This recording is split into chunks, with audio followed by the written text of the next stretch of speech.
Hey guys, welcome back to another episode of the Ball Fake Podcast.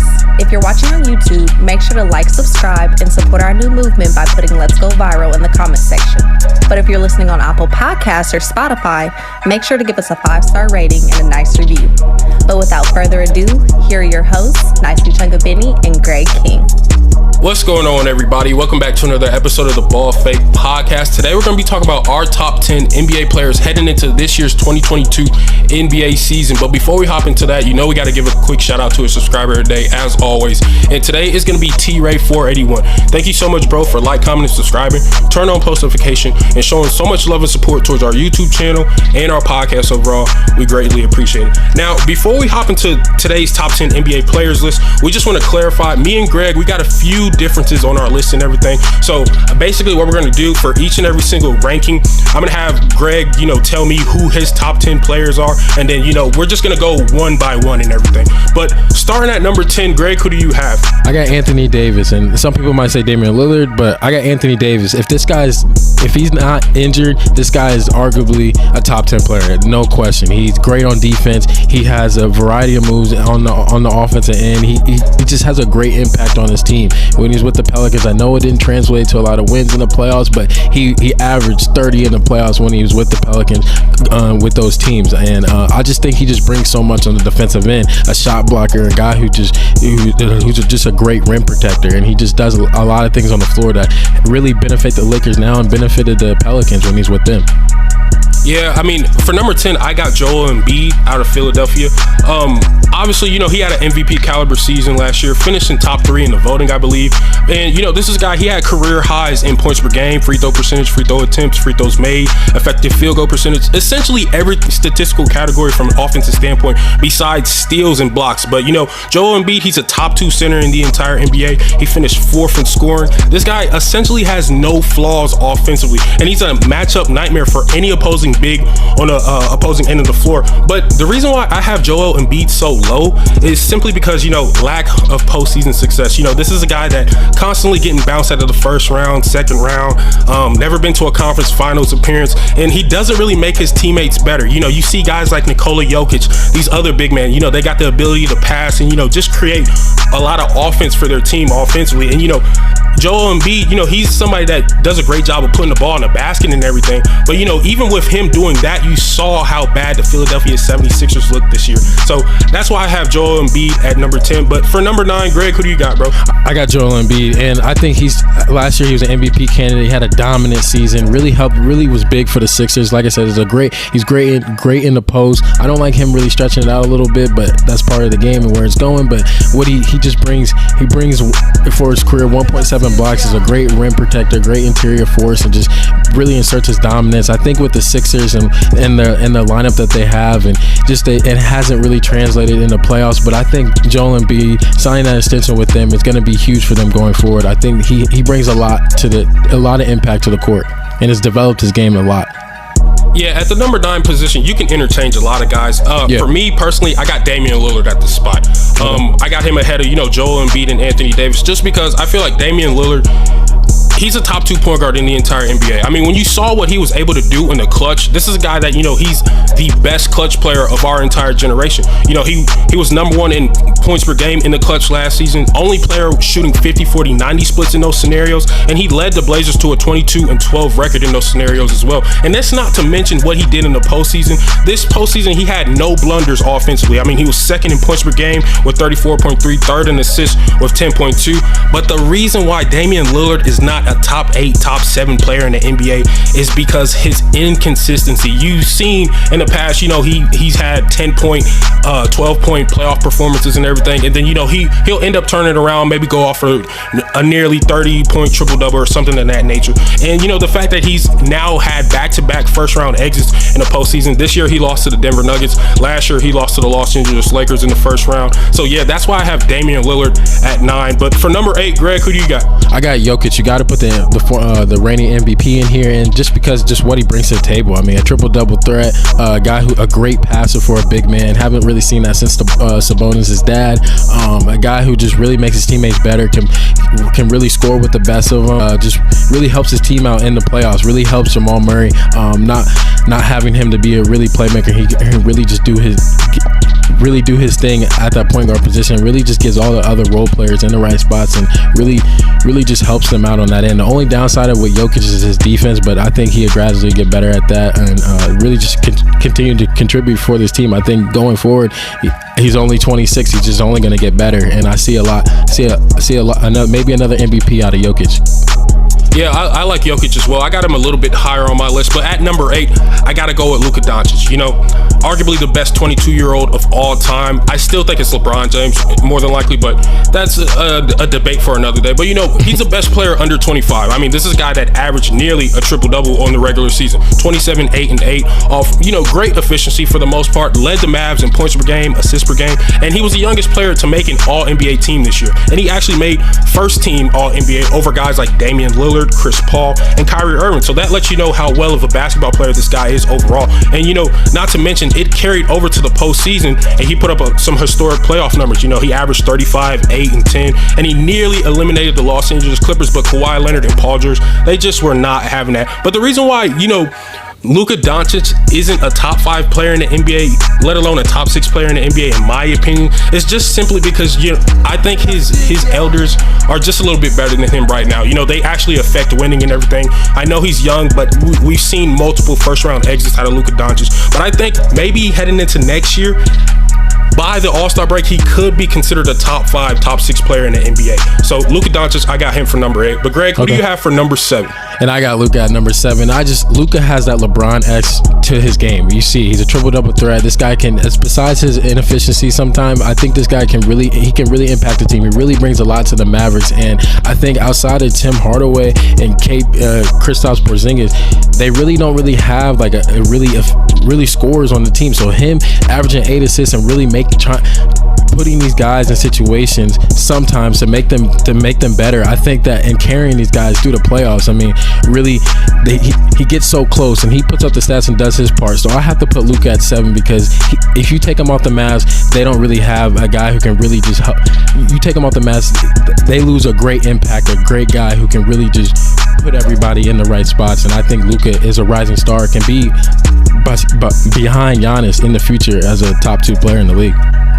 Yeah, I mean, I can't be too mad at that. But at number 7, I'm going to go with the MVP and Nikola Jokic. Yep. He's obviously coming fresh off of an MVP caliber season. The lowest draft pick to actually win the award. He was drafted, 41st in the second round. And he's the first center since Tim Duncan, who went back-to-back in 02 and 03 to win the MVP award. So we got to give kudos to, Nikola Jokic. But, I mean, as far as his overall game, just to analyze it, he's the best passing big in the entire NBA with 8.3 assists per game. He's one of the best playmakers in the entire NBA from that standpoint, and he's actually improved drastically as a scorer in the NBA. Just last season he went from 19.9 points per game and he shot up to 26.4 points per game. So that lets you know he's putting in the work this offseason. And he also improved his 3-point percentage. Hasn't really been all that great of a floor spacer throughout his entire NBA career, but he went from 31% to 38% this year. And not to mention, he had career highs everywhere except for rebounds and field goal percentage. But the reason why Nikola Jokic is so low on this list, in my opinion, is simply because his play, it kind of dropped off this postseason. This is a guy, he shot 27% from the 3-point line, 68% from the free throw line, and his points and assists definitely declined. So I gotta knock him for that a little bit. But other than that, Nikola Jokic, he's definitely one of the best players in the entire NBA. But at number 6, Greg, let us know who you got. I got Harden, probably arguably one of the best ISO players. His play style and what he does and how he gets his teammates involved and how he scores is just incredible. And people hate on him for that, but I got to give him credit at number 6. And just for him, it's really his durability the last few years, especially this year. Him not being on the court, that really hurt the Nets. And a reason why I have him so low, he's played with some great players, guys like KD, Russ, and just even Chris Paul couldn't really get it done. And even this year couldn't get it done with the Nets. So I have to have him at number 6 for that reason. Yeah, at number 6, I'll take Kawhi Leonard. I'm taking Kawhi Leonard. You know, he's one of the best two-way players in the entire NBA. Made all NBA first team. He's got the ability to, you know, make the game-winning shot for you and get the game-winning stop on the opposing end of the basketball. And then, not to mention, you know, this is a guy who's on the verge of having a 50, 40, 90 season. Average 6. He was 6 in points per game this postseason with 30.4 points per game from that standpoint. And then he was 2nd in steals per game this postseason with 2.1. So that lets you already know that he's one of the best two-way defenders in the NBA, like I stated earlier. But, you know, he also helped the Clippers reach their first conference finals, despite him, you know, not playing the final games of that second-round series against the Utah Jazz. And, you know, he also made history by becoming the first team in association with the Los Angeles Clippers, obviously, overcoming 2-0 deficits in the same playoff run. And not to mention, this is a guy that was an all-defensive second-team award winner. So Kawhi Leonard, definitely top 6 in the NBA, if you ask me. But at number 5, Greg, let us know who you have there. At number 5, I got Kawhi, and like you said, arguably one of the best two-way players. If this guy's healthy and doesn't load manage, he can really just infuriate your team, really be a problem for opponents. I mean, he gets out there on defense. He can lock up your best player. He can score. His mid-range game is so pure. He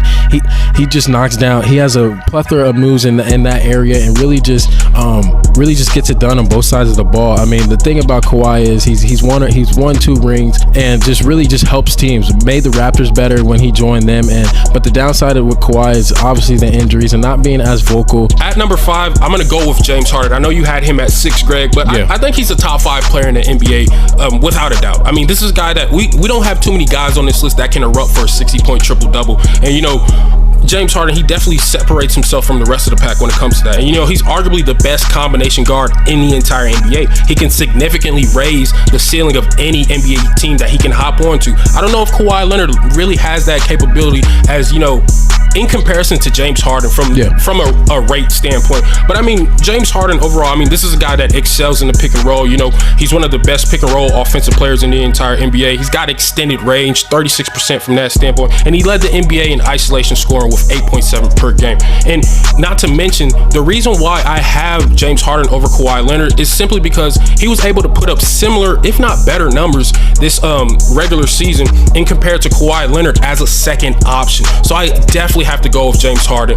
at number 5. But for number 4, Greg, let us know who you got. I got Curry. Curry was in the MVP race last year and just really carried that Warriors team. Had dropped 30, averaged 30, 5 rebounds, 5 assists, and just shot really good from the 3-point line, 42%, and really just continues to show like why he's the best 3-point shooter of all time. Like just really can lead his team. Has good handles, and I mean, this dude just makes plays on the court, and I was just really impressed with what Steph can do, and you have to have him in the top 5 with the team that he had this year. Yeah, for sure. This is the first one that we agree on. It took us to get to the number 4 spot to finally do so. But yeah, I got Steph Curry at number 4. I mean, he put up better numbers than his MVP seasons. Excuse me. He became the scoring champ this year with 32 points per game, which is actually a career high for him. And he also averaged career highs in 3-pointers made per game, which we had 5.3 a game. And he's considered the best point guard in the NBA undisputably. I mean, this guy, he shot 42% from the 3-point line, and then he broke a ton of records last season. You know, he became the first player since Michael Jordan to score 25 points on 50% shooting in 9 straight games. Then he ends up making the most threes in a month in NBA history with 85. And not to mention the fastest player to reach 300 threes in an NBA season with just 58 games. And lastly, he became the franchise leading scorer, passing the all-time great Wilt Chamberlain with 17,818 points. So Steph Curry, definitely a top 4 player in the NBA without a doubt. But at number 3, Greg, please shock the world with your number 3 player in the NBA. Hey man, y'all gonna be mad, but it's KD. It's Kevin Durant. Kevin Durant coming. You know, I have to give him his props. Coming back from an Achilles injury and pulling that tendon that he did against the Raptors, and putting up the stats that he did, very impressive. 26, 7, and 5, shooting 45% from the 3-point line. Was really valuable to the Nets. But the thing about KD is, like, I just can't put him over Giannis, and I can't put him over LeBron right now, just because his injury history, and he's played. KD has to show me that he can win by himself. Okay, he's been with multiple superstars, Steph, Harden, Russ, and he's only got it done with Curry and Clay. Couldn't get it done with Harden and Russ, and so I want him to show me that if I'm gonna put him top 3, can he get it done by himself? So I'm looking for that going forward for KD, and this is why he's at the 3 spot for me. Yeah, I had Kevin Durant at 3 as well. And I know a lot of people, they'll be upset with this one, but, just hear me out for a little second. Yeah. Obviously, he's an all-time great scorer in NBA history. He can essentially fit within any offensive scheme, you name it. He's the most efficient jump shooter in the entire NBA, if you ask me. And he doesn't shoot less than 40% anywhere on the floor. So that already lets you know that he's a phenomenal all-time great shooter, right? But not to mention, he's also the leading scorer in the fourth quarter of this past postseason, and he's an all-NBA caliber defender if he, gives effort on that side of the basketball. But the reason why I don't have him as, a top 2 player in the NBA is a similar reason as to, why Greg doesn't have him ranked that high either. It's because, he still hasn't proven to us that he can lead a team to the NBA Finals. I mean, we saw him jump ship and join the Golden State Warriors, and he played his part, and, he contributed a lot. He was the best player on that roster. But the reason why you went to Brooklyn is to showcase to everybody that you are able to, win an NBA Finals with you being the leader on the team, and he still hasn't proved that to us. So that's why I have Kevin Durant at number 3. But number 2, Greg, let us know who you have there.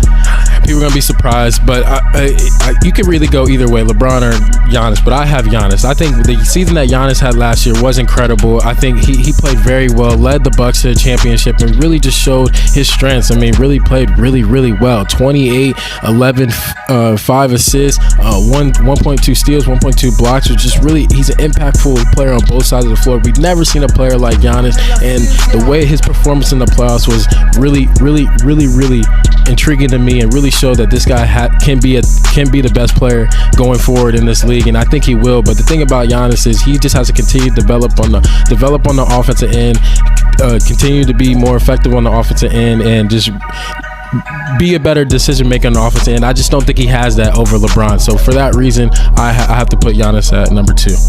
Yeah, and at number 2, I'm going to actually go with LeBron James. And this is an unbiased opinion, but I think LeBron James is better than Kevin Durant. It's still at this standpoint in his career because, he's still the better playmaker, the better rebounder. He's just as good offensively, even though, Kevin Durant has phenomenal shooting splits. And this is a guy that, he was a front runner for MVP at age 36 before his injury. And then he also made the All-NBA third team despite him having a, kind of shiesty second half of the season due to that injury and everything, because he was a little bit hobbled. That bothered him to a certain degree. And we already know when healthy, LeBron James has shown us just last season that he could win an NBA title for you and be the Finals MVP. So that's one of the biggest reasons as to why I have LeBron over Kevin Durant. But the main reason is because LeBron James doesn't really need excessive talent around him to contend. You saw what he was able to do last year. He had a decent roster built around him, but essentially LeBron James and Anthony Davis were your main offensive options. And then you had a lot of fill-in and complementary guys. And I don't think Kevin Durant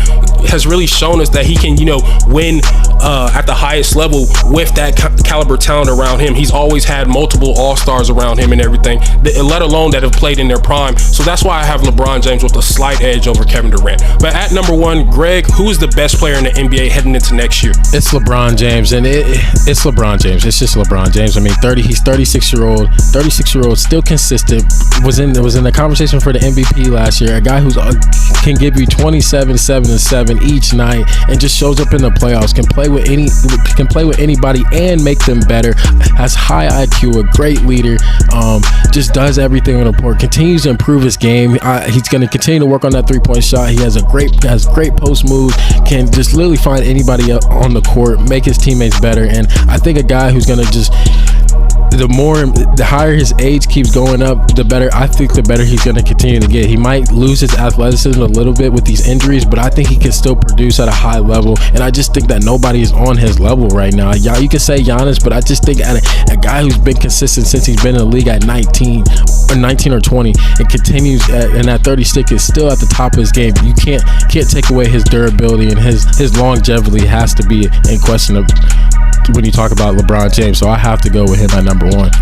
Yeah, I mean, I guess I can't be too mad at that.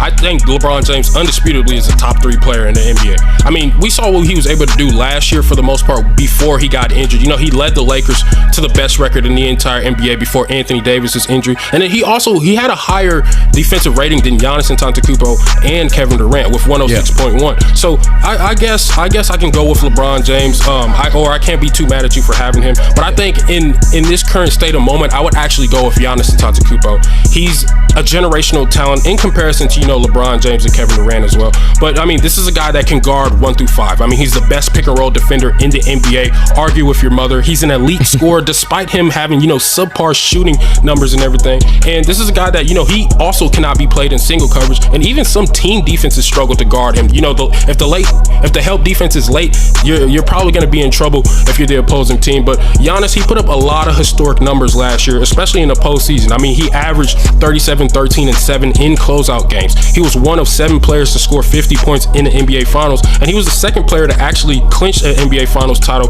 with 50 points outside of Bob Pettit. And he's also the first player since LeBron to score 600 points, grab 200 rebounds, and dish out 100 assists in an NBA playoff run. So that's why I have Giannis Antetokounmpo as the best NBA player heading into next season. Now, the players on this list and everything, they're subdued to, changing and everything, obviously, because, the next season, we're going to have a lot more players that are going to be 100%. We're not going to have as a compacted schedule as we did this year. But if you guys disagree or have, any other disputes that you would like to let us know about in the comment section, make sure y'all put them right there in the comment section. But thank you guys so much for tuning in to another episode of the Ball Fake Podcast. We greatly appreciate you guys' love and support and everything. Make sure if you're watching on YouTube, make sure to like, comment, and subscribe, and turn on post notification if you're new to our YouTube channel. And if you're listening on Apple Podcasts or Spotify, make sure to give us a 5-star rating and a nice review. But besides that, it's your boy Nicey Chungabini. I'm here with my co-host Greg King, and we out.